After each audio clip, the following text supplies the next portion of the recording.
Sitting here getting my fat bitch on. And this is sort of a follow-up to my little talk that I had yesterday about reaching out for help and talking to people. Those people that you reach out to should not be total strangers. In fact, that's dangerous. It shouldn't be, especially a total stranger from the internet.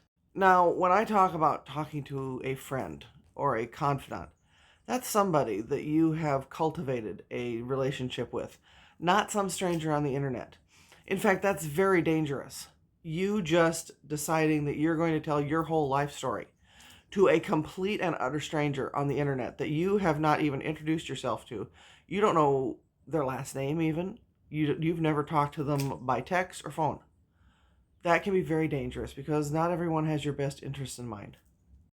A relationship, a trusted relationship, is just like a friendship. It's something that is nurtured and it has to grow. It goes through pruning. You're going to have disagreements. You're going to have blow-ups. You're going to have apologies. You're going to have all of that along the way. And in a relationship like that, it is give and take.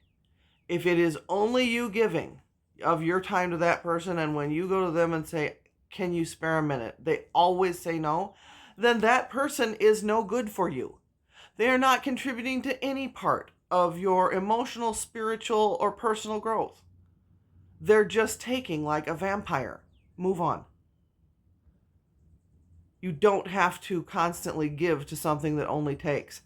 And if you are only dumping on every random person that comes into your life, that's not good. Because if you want a safe space, you have to contribute to a safe space. If you want a kind ear and help, you have to be that kind ear and help others. It's always a two-way street. And if you're finding that you have a whole bunch of one-ways that you're only giving, stop giving. You don't have to. You are not required to give of yourself to somebody who only takes. That's an emotional and spiritual vampire. And don't become that. This is a process.